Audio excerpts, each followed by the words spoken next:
Good morning.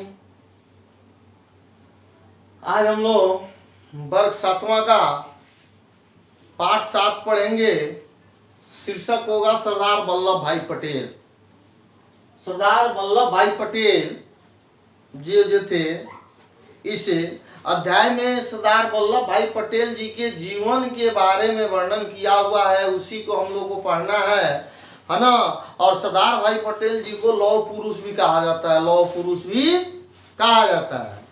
और इन्होंने देश की गुलामी, अपना देश जो गुलाम था उस गुलामी की जंजीरों से आज़ाद कराने के लिए, मुक्त कराने के लिए इन्होंने बहुत बड़ा योगदान दिया।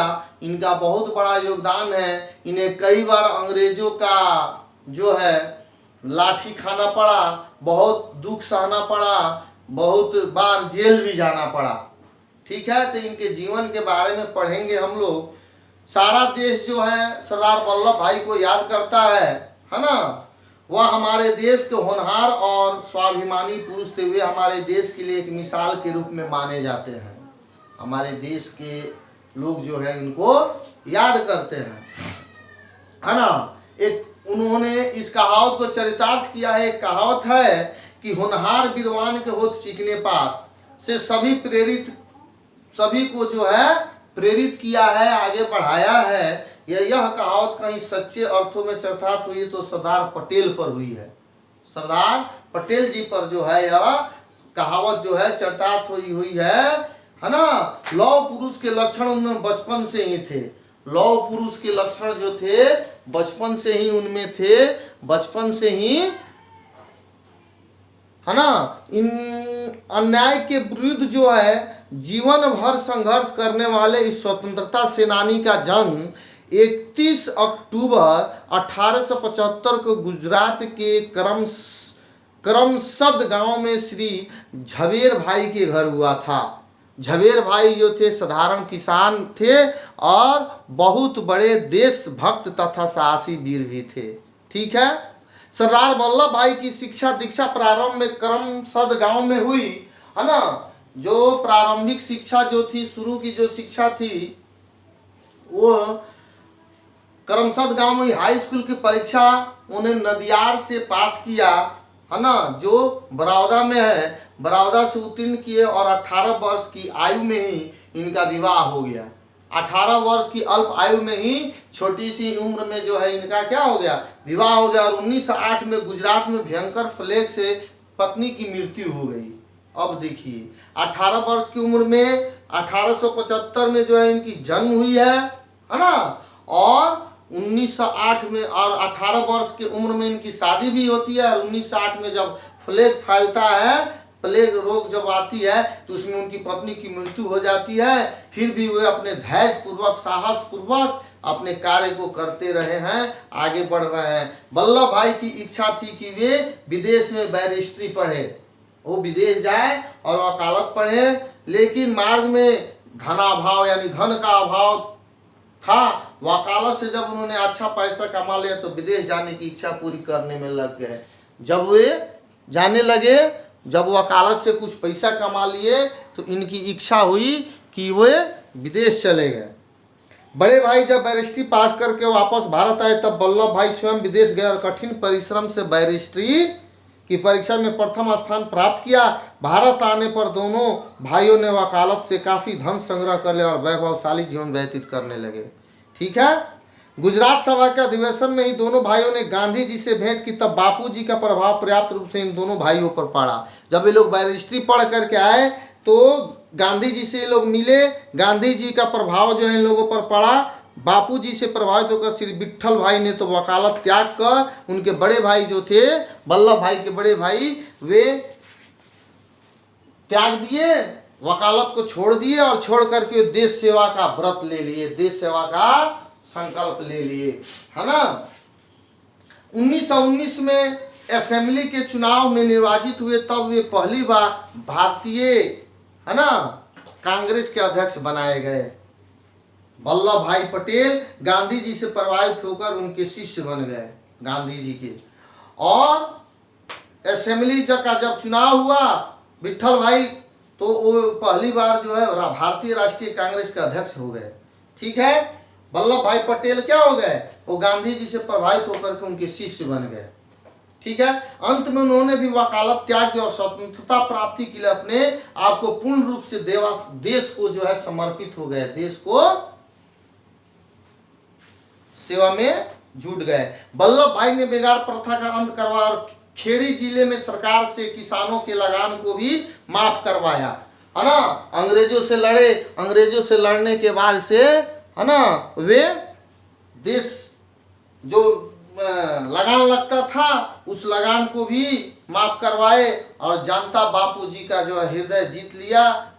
उन्होंने जनता तथा बापूजी के दिल को, हृदय को जीत लिए और इनकी कौशलता, ईमानदारी और कर्मठता से प्रभावित होकर जनता ने इनको सरदार पटेल के नाम से पुकारने लगा, है ना।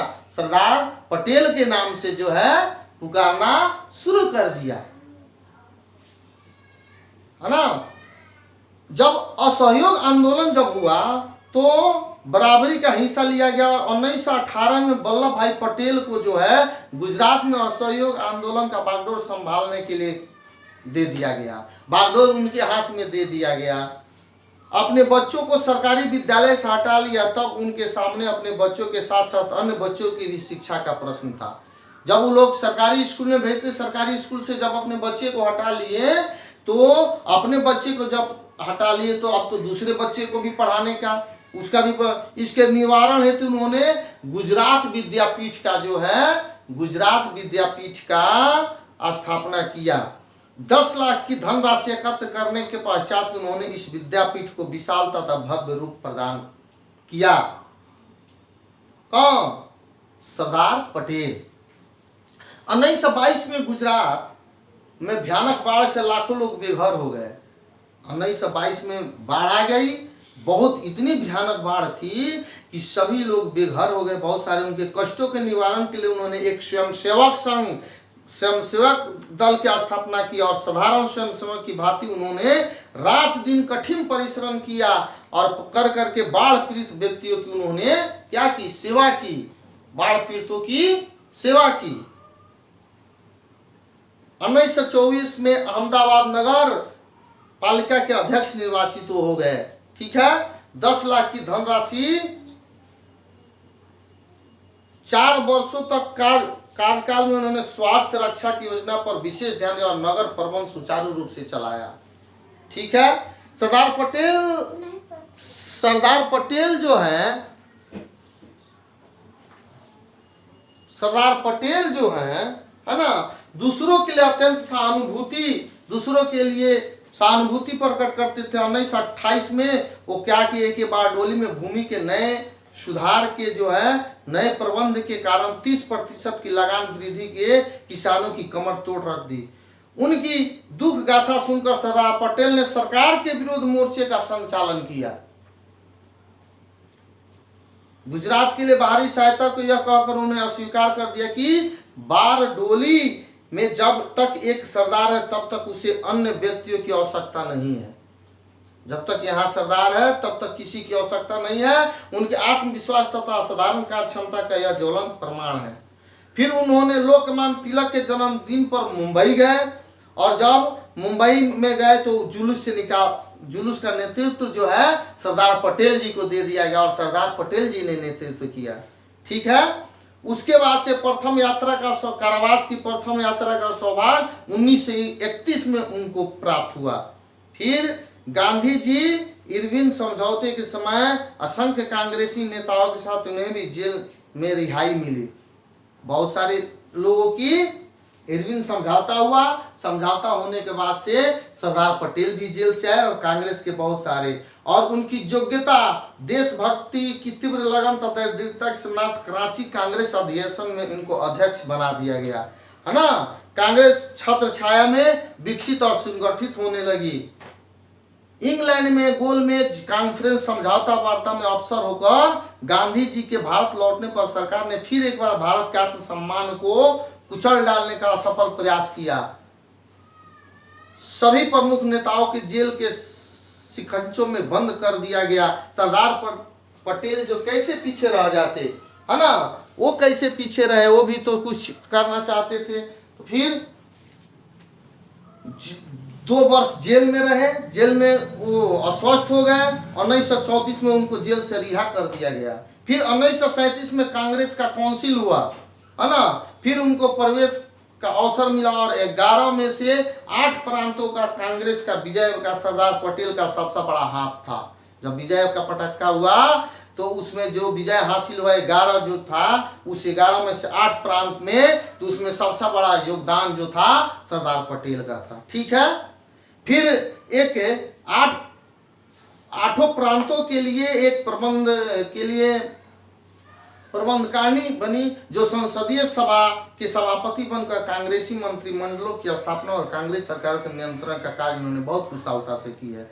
फिर 1940 में व्यक्तिगत सत्याग्रह का विरोध किया, फिर वो जेल गए, है ना।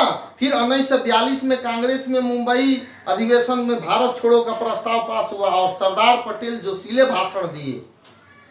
फिर वो कारागार गए, फिर 3 वर्ष तक वे अहमदाबाद जेल में रहे। फिर सरदार जेल से मुक्त हुए। फिर भारत छोड़ो के स्थान पर उन्होंने एशिया छोड़ो का नारा बुलंद कर दिया। तो विदेशी सरकार जो थे आश्चर्यचकित हो गए, अस्तबद्ध हो गए और फिर पूर्वाभास मिल गया कि भारत में उनके शासन का सूर्य अस्ताचल की ओर तेजी से अग्रसर हो रहा है। फिर केंद्र में जो है जनता प्रथम अंतरिम सरकार 2 सितंबर 1946 को बनी। प्रधानमंत्री, है ना, जवाहरलाल नेहरू तथा गृह एवं सूचना विभाग के मंत्री का पद वल्लभ भाई पटेल को दिया गया। फिर उसको बहुत ही व्यवस्थित ढंग से संगठन का उदाहरण पटेल स्वयं थे। फिर 15 अगस्त 1947 को अंधकार को चीरता हुआ अंततः हमारा भारत जो है क्या हुआ, आज़ाद हुआ और भारतीय स्वतंत्रता का दीप जल उठा। गृह और सूचना विभाग के मंत्री पद के साथ साथ भारत के उप प्रधानमंत्री पद का भार भी सरदार भाई वल्लभ भाई पटेल को ही सौंपा गया। देश के विभाजन काल में सांप्रदायिक दंगों और शरणार्थियों को बसाने की समस्या के समाधान में इन्होंने जिस सूझबूझ का परिचय दिया उसके आगे सभी नेताओं को नतमस्तक होना पड़ा। इन समस्त सेवा में 4 चांद लगा दिए। कौन? सरदार पटेल।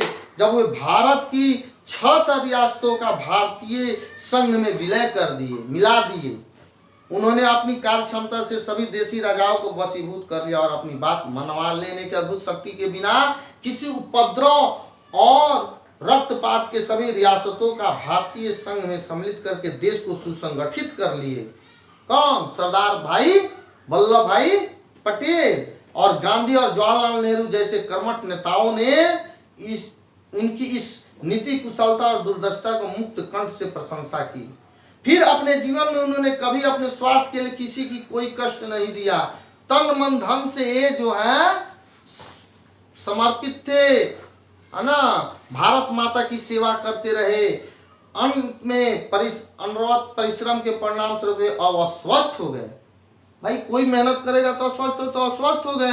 अस्वस्थ होने के बाद से वो रोग सैया पर पड़े रह गए और देश के कर्णधारों का मार्गदर्शन करते रहे। जो देश को चलाने वाले थे, जो देश को देखने, उनको मार्गदर्शन करते रहे। और 15 सितंबर 1950 को मौलाना शौकत अली के शब्दों में यह लाइनें कही गई कि बर्फ से ढका यह ज्वालामुखी, बर्फ से ढका हुआ यह ज्वालामुखी अपनी समस्त ज्वालाएं समेट कर अत्यंत ज्योति में विलीन हो गया।